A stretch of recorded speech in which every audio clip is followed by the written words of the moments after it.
Muy bien, seguimos en Infobae TV, estamos con Momo Venegas. ¿Cómo le va? Bien. Muchas gracias por estar con nosotros. No, al contrario, gracias a ustedes por invitarme. Se está hablando mucho de la posibilidad de la unidad gremial. Sí. Y hay quienes dicen, el Papa quiere que la CGT vuelva a estar unida. Es verdad. El Santo Padre Francisco quiere la unidad, me lo ha dicho a mí, ¿no? No es novedad de saber que este hombre que está luchando por la paz en el mundo quiere también la unidad del movimiento obrero en la Argentina. Él sabe de esto y, bueno, realmente uno tiene que trabajar por esa unidad. Pero no solamente por el hecho de unir al movimiento obrero para poder representar mejor a nuestros trabajadores, ¿no? Sino la CGT es la única institución que tiene las espaldas suficientes como para hacerle cambiar rumbo a un gobierno.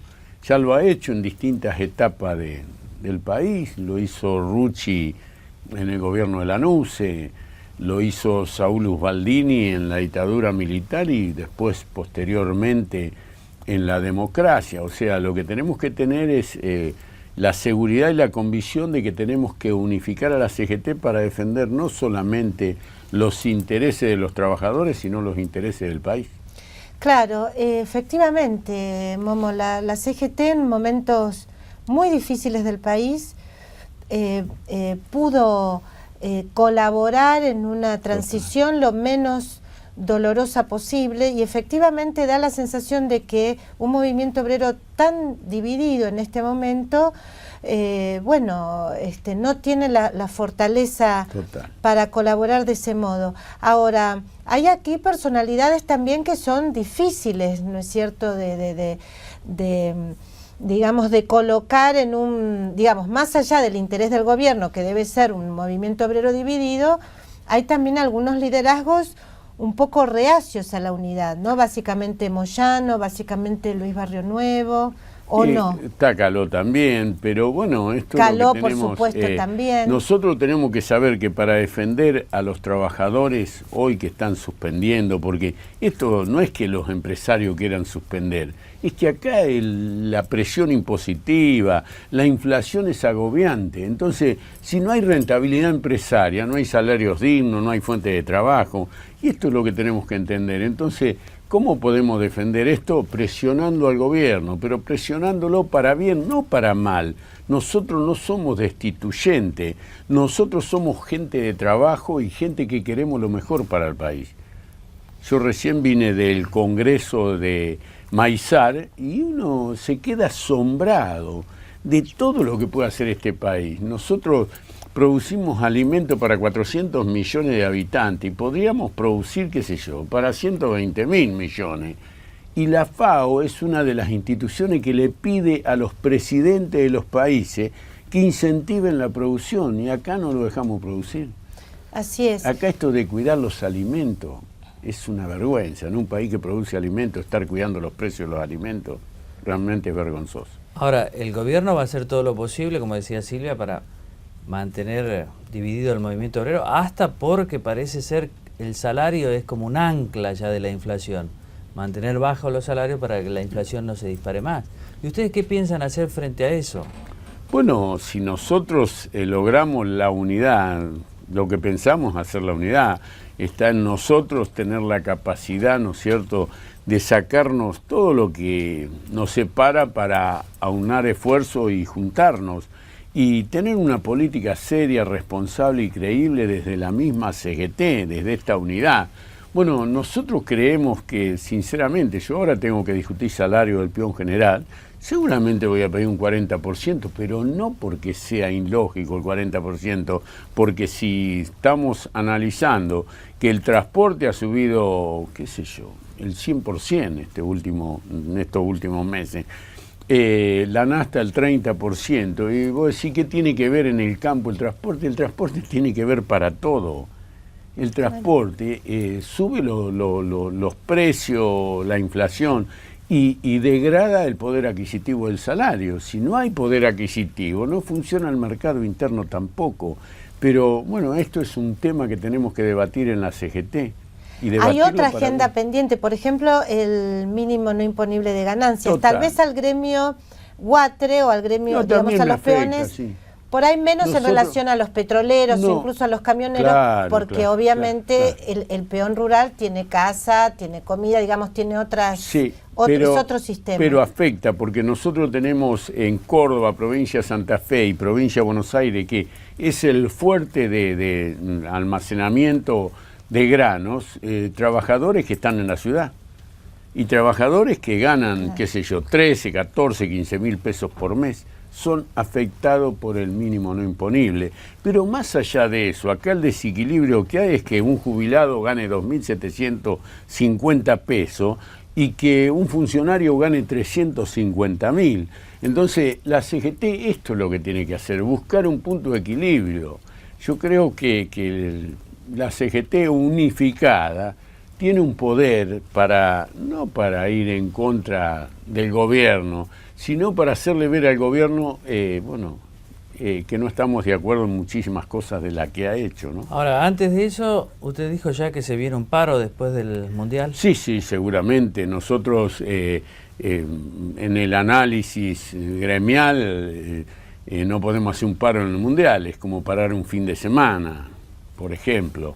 Yo digo, después del Mundial seguramente vamos a seguir con el plan de lucha, porque nosotros hicimos un paro que tuvo un acatamiento un 95%, y el gobierno hace oído sordo. Hicimos una marcha a la Plaza de Mayo, hicimos una marcha a los jubilados entregando petitorio a la Suprema Corte de Justicia, al ANSES, y este gobierno tiene otras cosas más importantes que atender que los reclamos de los trabajadores y de los jubilados, pero tenemos que hacer notar, digamos, que el movimiento obrero unificado tiene el poder suficiente para hacerle cambiar el rumbo al gobierno. Claro, es como que el gobierno se resiste a dejar que otros actores, por ejemplo el movimiento obrero, por ejemplo los empresarios, bueno, también la oposición, le acerque soluciones, salidas para esta grave crisis. Parece que no quiere, tiene que tener todas las decisiones. Sí, claro, este gobierno ha actuado rompiendo, ¿no? Yo digo una palabra del campus, o perdónenme, pero yo digo que ellos son como el chancho, lo que no comen destruyen. Sí. El chancho es igual.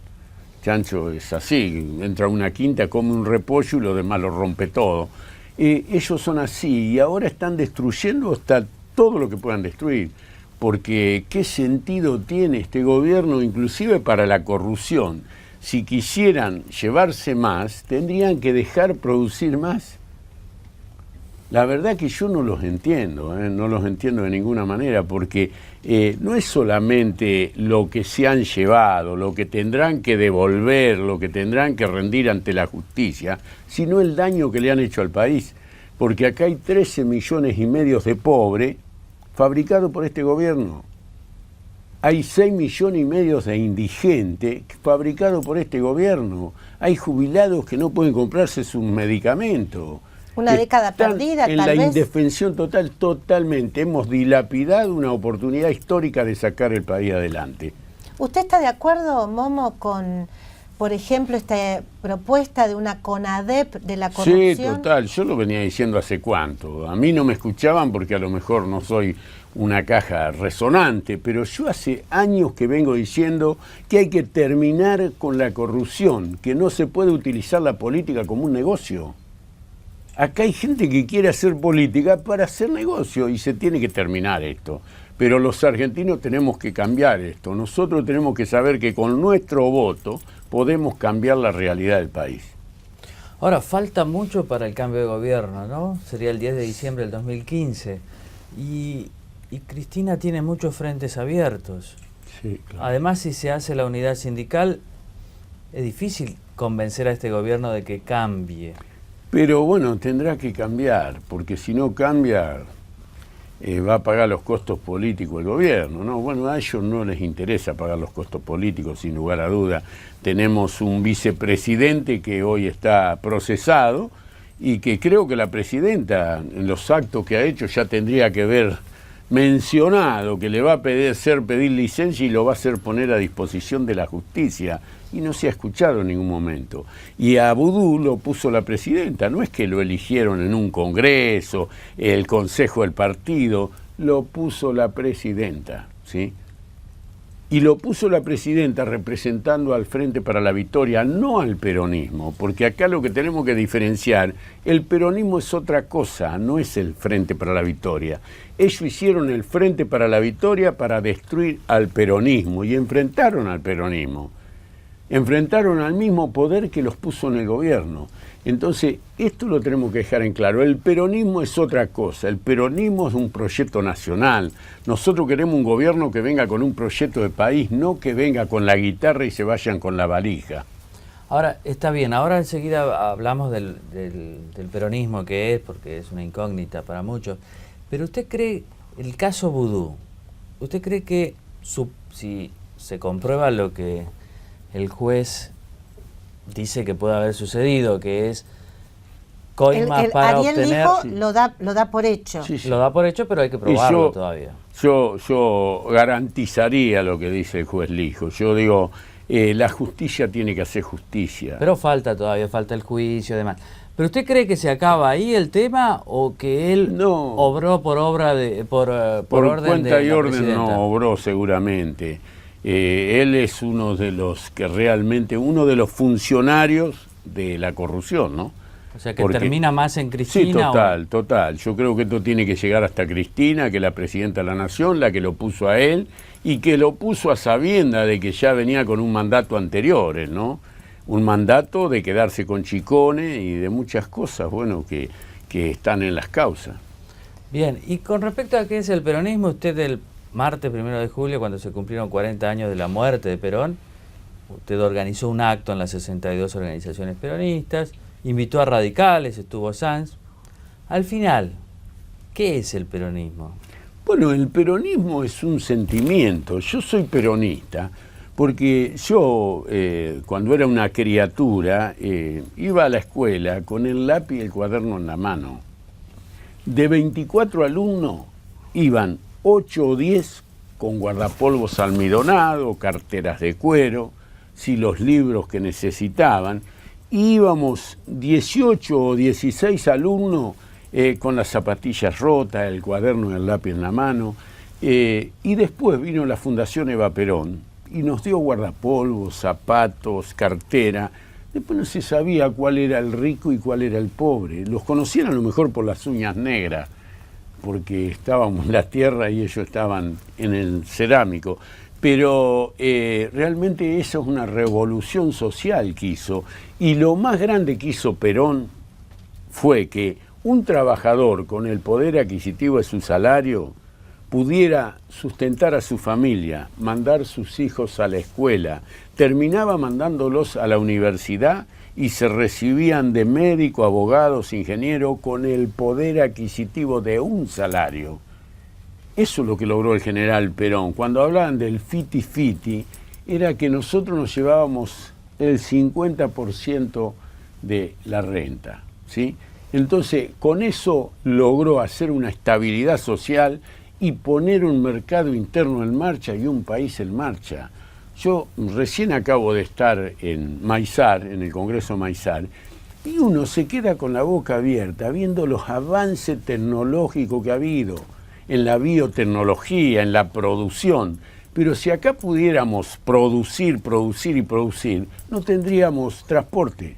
Acá no habría capacidad de transporte. Nosotros sabemos que a nuestra producción no solamente se le da rentabilidad con los precios internacionales, sino le podríamos dar rentabilidad bajándole los costos operativos, haciendo vía férrea, que es lo que no se ha hecho acá, y que los trenes se fabriquen acá, porque los compran afuera por un negocio, porque en el valor le pueden poner algo más encima. Si se fabricaran acá generando fuente de trabajo y generando valor agregado para el país, no tendrían las ganancias a lo mejor que pueden tener comprando trenes afuera, ¿no? Sí, usted también en este homenaje que se hizo en las 62 organizaciones por los 40 años del fallecimiento de Juan Domingo Perón, emitió un video interesante. En realidad no es un video, es una fracción de la película de Leonardo Fabio, Sinfonía de un Sentimiento, bueno, una Y película. también cuando despidió Balbín los Y también restos, cuando despidió Balbín pero lo que me gustó de esa parte que pasaron de Sinfonía de un Sentimiento es Perón diciendo el único hombre, como diciendo el único hombre que vale, digamos, es el hombre que trabaja. Claro. Es la dignidad del hombre. Claro, y en estos años, bueno, tal vez el trabajo no estuvo tan presente como debería haber estado. Hay demasiados planes sociales, pero de un modo casi indigno en un punto, ¿no? El plan social debería ser un paliativo hasta que después el Estado empiece a generar, el gobierno, empezar a generar puestos de trabajo. Porque el plan social es un paliativo, no debe ser eterno. Cuando hay planes sociales que seguimos, acá cuando se inaugura un comedor escolar estamos inaugurando la pobreza. Claro. Porque los chicos tienen que comer con su familia en su casa, ¿sí? Acá no, acá son comedores escolares. ¿Por qué? Porque los chicos en su casa no tienen que comer. Me hizo acordar de esto, hace poco la presidenta dijo, contenta, que a partir de julio se iban a otorgar 3.150.000 asignaciones universales por hijo. Lo cual significa que el 30% de los argentinos de menos de 16 años es pobre. Claro. O sea, si nosotros... Lo que han crecido son los planes sociales, no los puestos de trabajo. Claro, realmente es el caldo de cultivo del gobierno. Este es el caldo de cultivo del gobierno. Yo digo, los planes sociales, vuelvo a repetir, en algunos casos hasta generan trabajo en negro, porque un trabajador que se va a conchavar, que va a buscar un empleo, le dice al patrón, no, si usted me registra se me cae el plan social. Por eso yo decía que en esta ley de registración que hablaba el gobierno, que son todas mentiras, esto lo hacen, son nubes de humo, que pusieran un artículo que dijera y estableciera que aquel trabajador que tuviera un plan social pudiera ser registrado sin perder el plan. Eso bastaría para ser un elemento importantísimo para la registración de los trabajadores. Pero no lo pusieron, no hubo ningún artículo de esos. Entonces quiere decir que el trabajo negro lo fomenta el mismo gobierno. El gobierno fomenta el trabajo negro porque ellos tienen la policía de trabajo, que es la que debería inspeccionar, infraccionar, sí, multar y clausurar a los negreros. De esa forma terminaríamos con el trabajo negro, el trabajo infantil y la mano de obra indocumentada.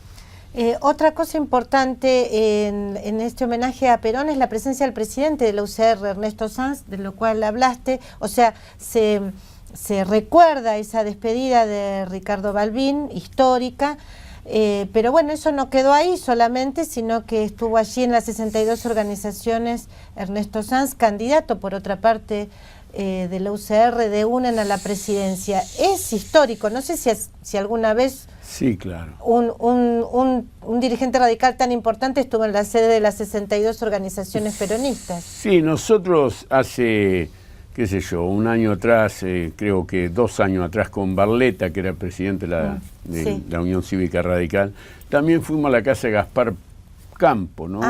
A conmemorar ese abrazo de Perón-Balbín, no porque yo fuera Perón y Barletta fuera Balbín, sino que es una forma de conmemorar esto que fue un mensaje para todos los argentinos, porque ustedes recuerdan que Perón decía, para un peronista no hay nada mejor que otro peronista, pero cuando volvió decía, para un argentino no hay nada mejor que otro argentino. Esto es lo que decía Perón. ¿Y qué nos estaba diciendo con esto? Que tenía que hacerse la unidad nacional. Perón le dijo a Balbín a ver si quería ser vicepresidente, compañero fórmula. Claro. No aceptó Balbín.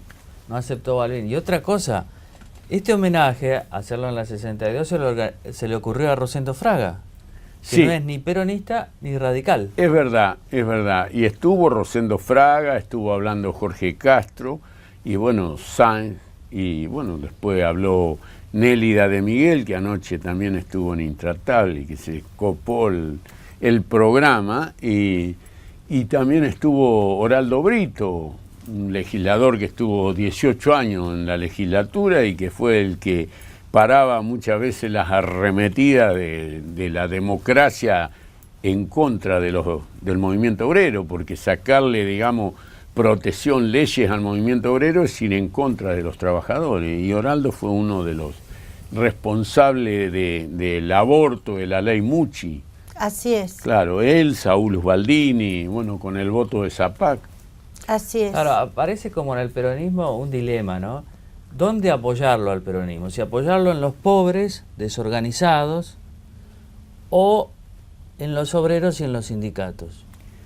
Eso es importante porque un peronismo que solo piense en los pobres No, claro, es un peronismo que tentado por el clientelismo. En cambio, si hay un pensamos, sociólogo, Manuel Moray Araujo, que dice que el peronismo ha evolucionado mal y se ha transformado en el partido de los pobres. No, pero eso es tomando en cuenta lo que ha hecho este gobierno. Claro. En ese sentido. El peronismo es una revolución en la producción. Nosotros, yo digo, el próximo gobierno tiene que venir a cambiar los temas de fondo acá en el país, a poner el país en marcha, en todo su potencial, no solamente en lo productivo, en lo económico, sino en lo humano y en el valor agregado que podemos producir. Eso es lo que tiene que hacer el peronismo, no pensar, los pobres van a salir de ser pobres cuando haya fuente de trabajo, cuando haya una economía sana, cuando los precios estén estabilizados. Acá nosotros podríamos llenar las góndolas de productos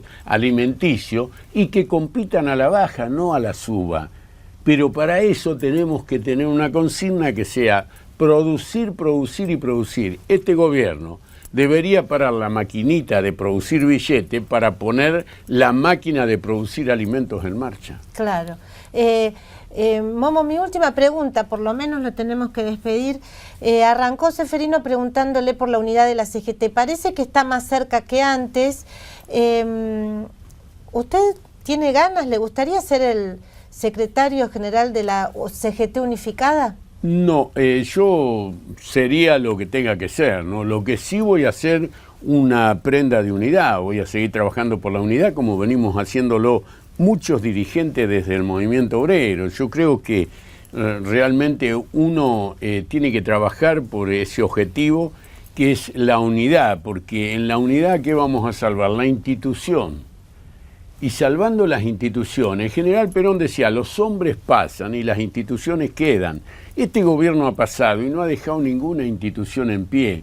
Los gremios tenemos la posibilidad, porque somos instituciones, cada gremio es una institución, de unificarnos y hacer una gran institución para defender, vuelvo a repetir, a los trabajadores, a los jubilados, porque son trabajadores pasivos, y también al país, ¿no? A la mayoría de los argentinos. Muy bien, muchas gracias por haber estado con nosotros. No, Gracias, al contrario, Momo. gracias a usted. Hacemos una pausa y volvemos enseguida.